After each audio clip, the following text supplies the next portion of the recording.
Be kind whenever possible. It is always possible. Dalai Lama.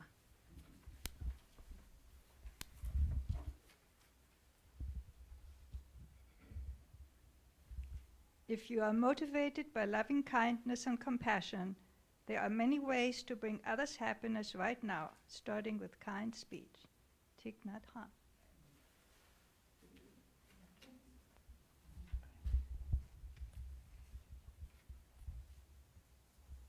And what does God require of thee? To do justice, to love kindness, and to walk humbly. From Micah.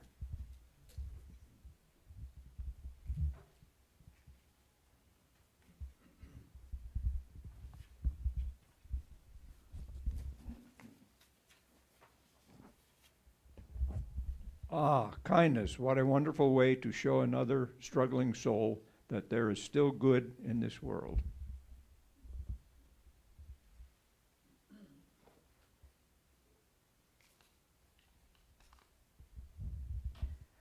The growing good of the world is partly dependent on unhistoric acts, and that things are not so ill with you and me as they might have been is partly owing to the number who faithfully live a hidden life and rest in unvisited tombs. George Eliot.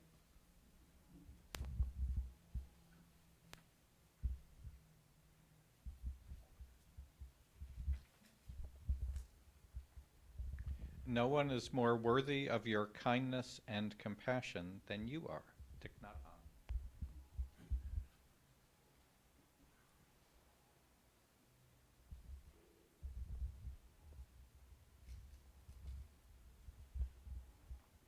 Kindness is the language which the deaf can hear and the blind can see.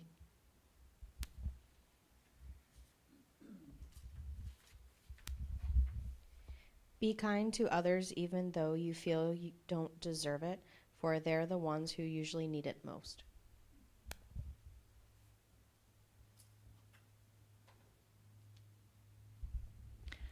My religion is very simple. My religion is kindness. Dalai Lama.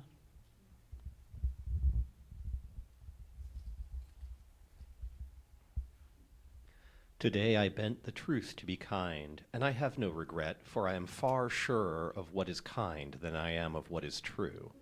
Robert Brault.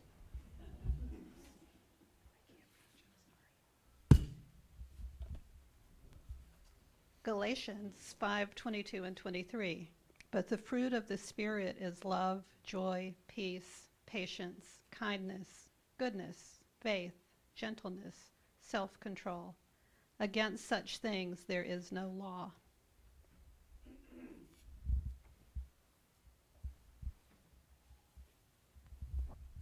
Be one who accepts unsolicited kindness without hesitation, and the one who provides the same. Peter Walters.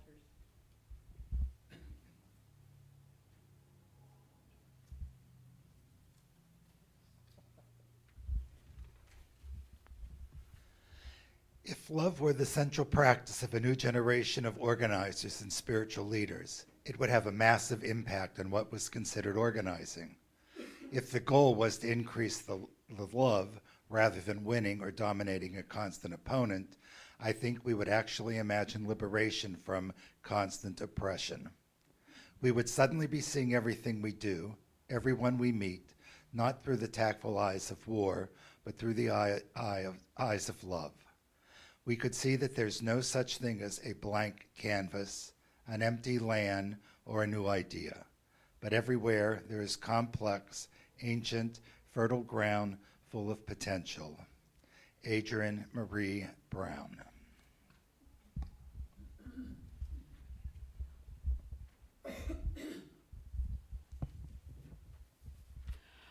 Only your compassion and your loving kindness are invincible and without limit. Thich Nhat Hanh.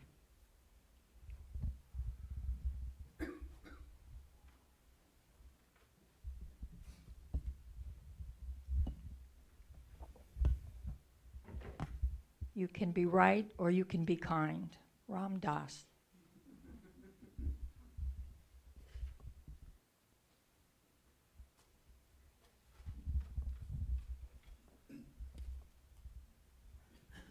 Be kind. Everyone you meet is fighting a hard battle.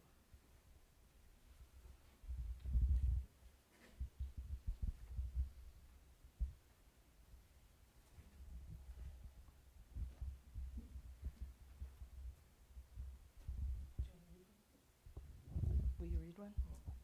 Be kind to people who are less fortunate than us.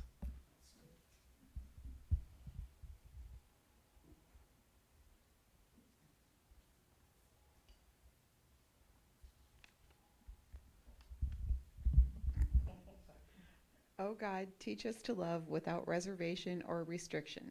May we not be merely kind, but radically loving of all creation. Amen. A prayer from Sojourners.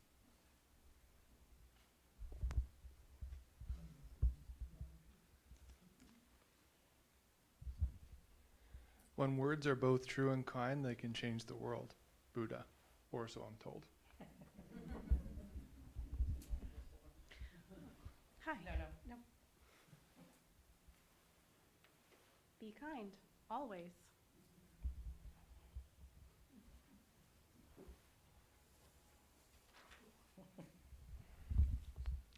I choose love.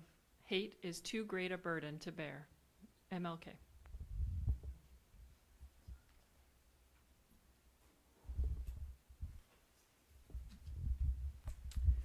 If you can't be kind, be quiet. Everyone's mom. That's right.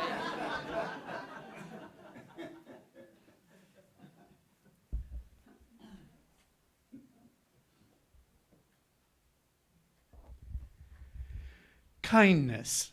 It doesn't cost a damn thing. Sprinkle that everywhere. Okay, I think we'll stop for the moment. There are more, but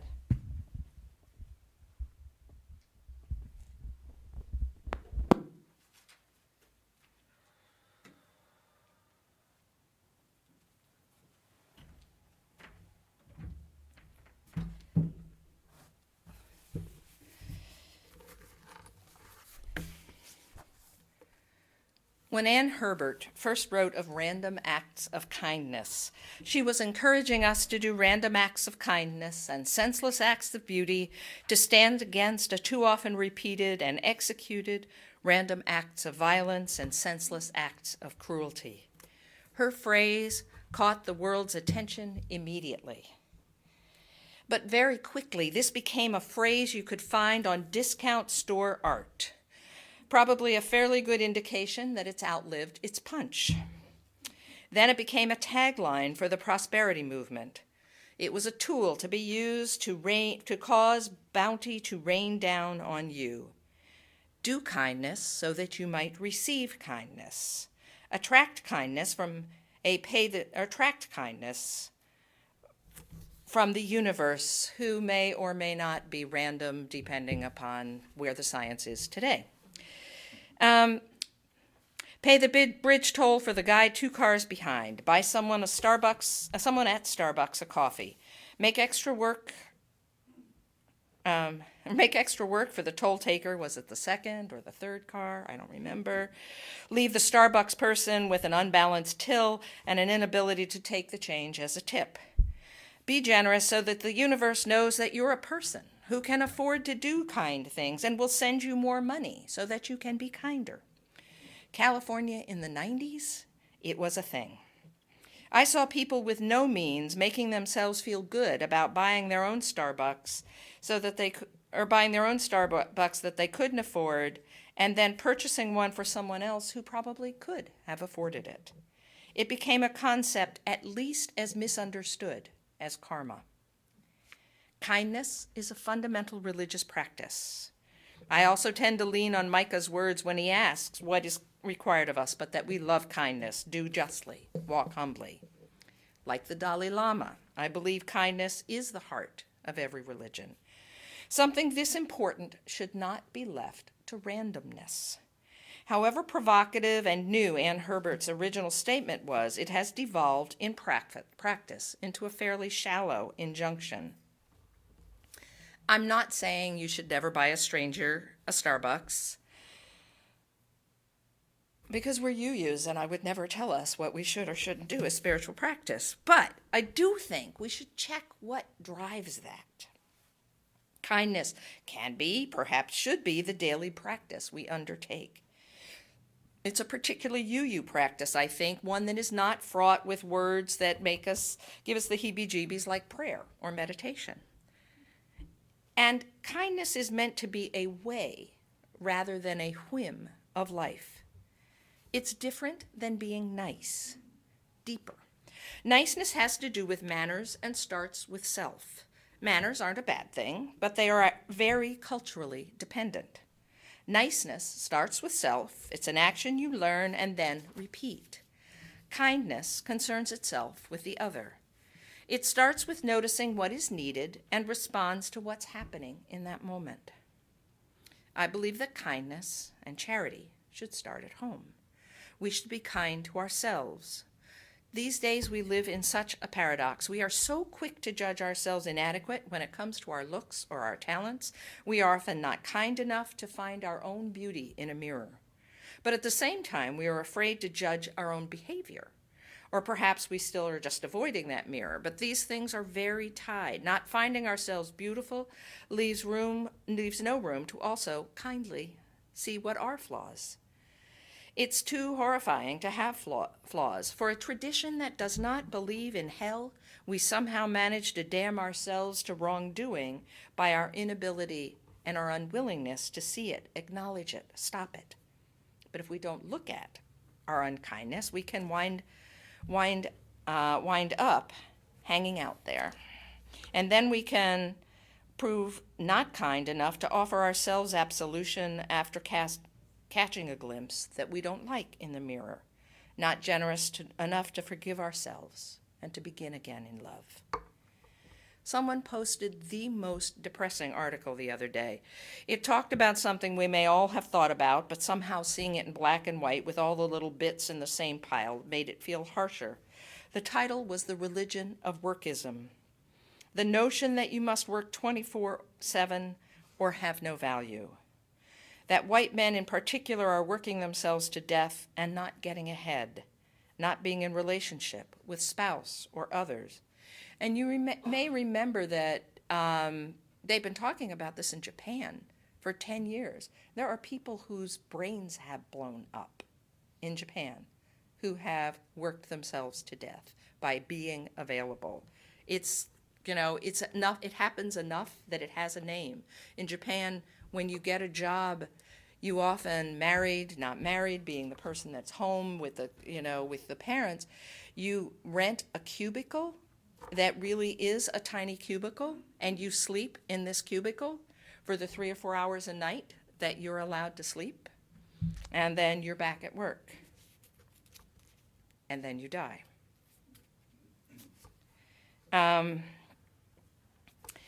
Too often, in response to being unkind to ourselves, we turn outward and visit that same lack of generosity on others, not deliberately, but unthinkingly.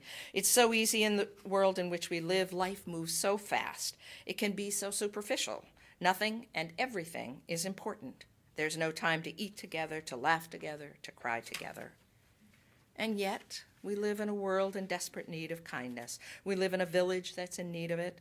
What does that reading say? All our lives, we are in need. We read that phrase at memorials and think, how touching. But in life, being seen as needy is understood as weak. And so we find it hard to be kind. And honestly, it is hard to be kind.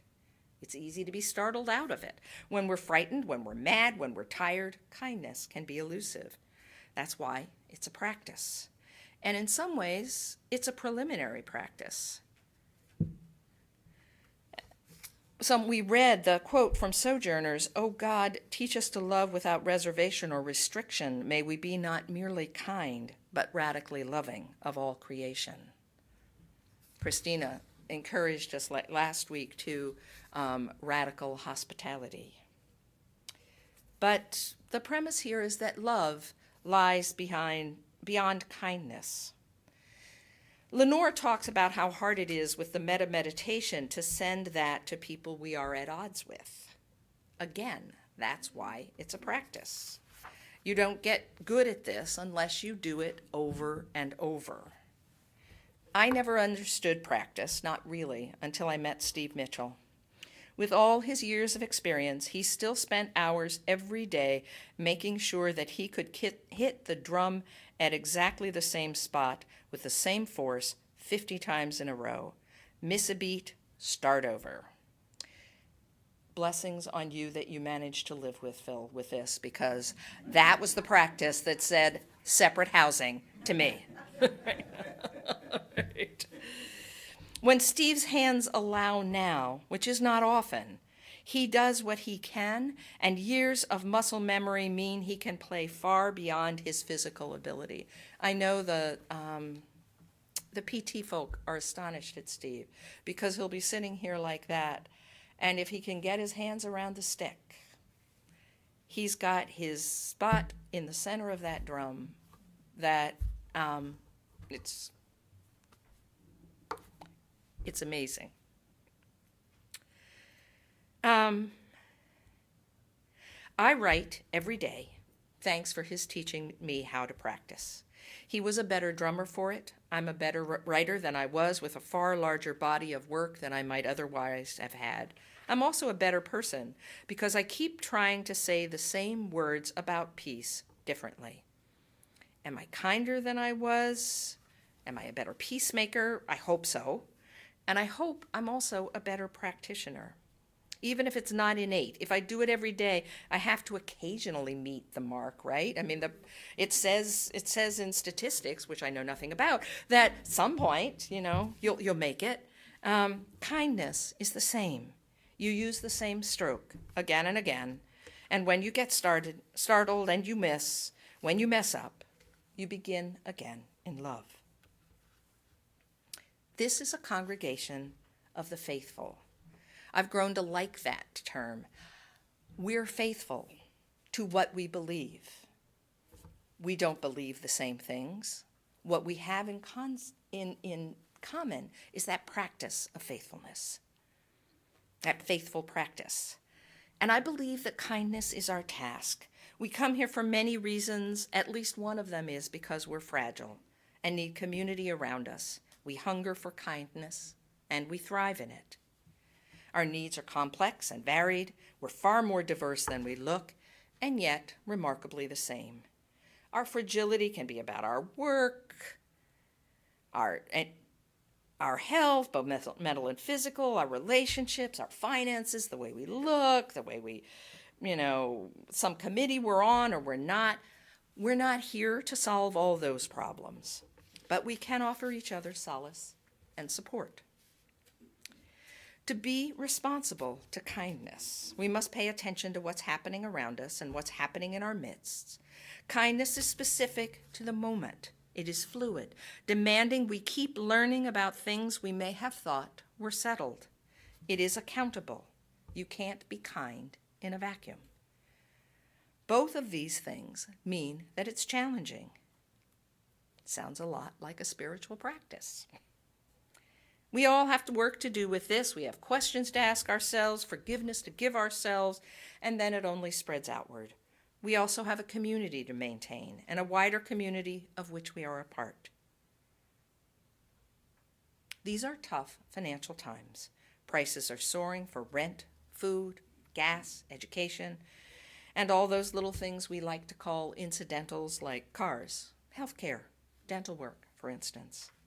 I can't tell you after my surgery this week how grateful I am to have Medicare and a supplement. I walked out the door with nothing to worry about but healing. I have a friend who's part of the Put People First and Poor People's campaign out in Johnstown or Altoona, and she's got serious lung problems, and she doesn't have health care, and she can't get the next level of care she needs. So the doctor says, take the steroids, hope they help.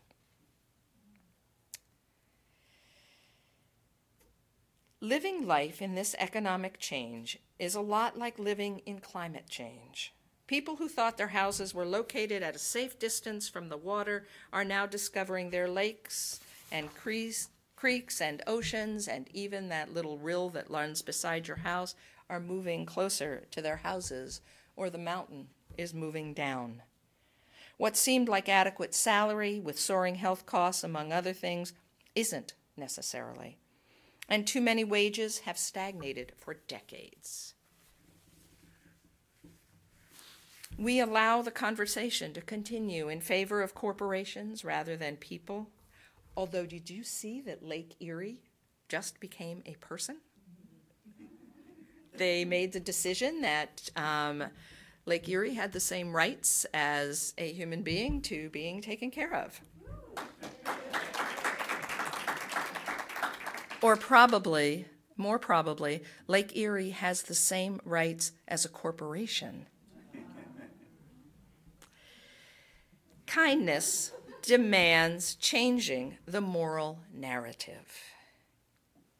And again, there's so many of us that grew up in a time where we thought the moral narrative was fixed. And the more we understand the difference, or the bigger the narrative needs to be, the different places our attention needs to wander. And, that this is, it's our moral narrative is like our science. It keeps changing. That's what's true. Here at UUCSV, we do not have solutions for all these problems. I know that's surprising, but we do have some support, and we can offer some respite. Thanks to community generosity, we have a discretionary account which can occasionally help. We have our glorious cupboard in the back with food there for people to take as they need it. Very excitingly, this week, Mary Hawes said she'd like to take responsibility for that, which means it'll now be up to date. So she'll be making a list of what's there and what needs to be there. I've been thinking since Claire's sermon the other day that in addition to that, was it a 5-second prayer that you said? We probably also need a $5 prayer. Not a latte, but a couple cans of soup. We discussed having lists of services, and thank you for Caring Coalition. I just got a pound of paper underneath my door. Thank you. Sam keeps me up on the paper. But food pantries, diaper pantries, free meals. Lenore and her friend Sue are undertaking to keep what's called a bridge box back there. 2 weeks of food to tide someone over. Too often, I receive calls for people looking for rent money. I don't have the money for that in our discretionary fund. But in the future, there will now be a box of food to offer people. It's great. These services are here not only for the outside world, but for someone here should they need it. They're also for people you know in your community.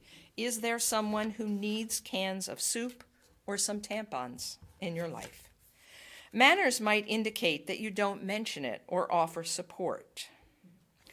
I think about when my dad was on his walker, and my father had the world's heaviest walker.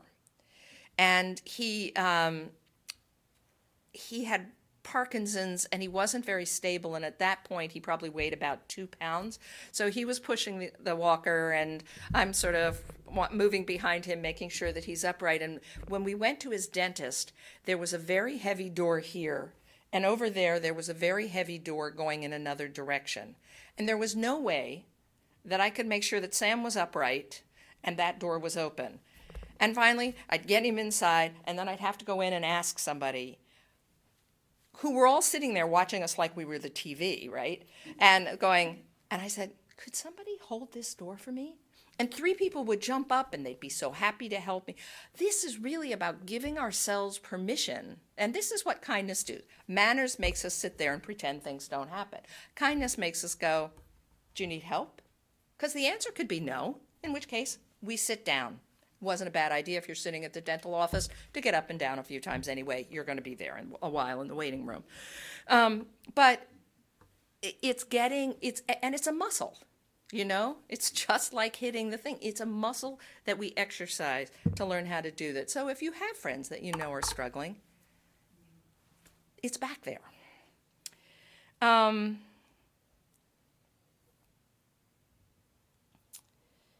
Kindness makes sure that people aren't hungry. It ensures that they're not lonely. All of us have times in our lives when life is not on an even keel. So many people who believed themselves insulated from these storms are finding that actually they really weren't. Sadly, the precariousness of our economy and the misbegotten ideas about what good work is have led to people's being overstretched. We're here. We can make a difference. A can of soup is so much more than a can of soup. Now, making a difference can sound intimidating, but it doesn't have to be. The job is not to take total responsibility for everything, which many of us try to. It's like we can see the whole solution, we've got it right here, and then it's too big to do anything about. So instead, you're like, can of soup. We can do can of soup. But so to take one small part of the whole here, we can make coffee, we can take out a bag of trash, find a job, make it yours.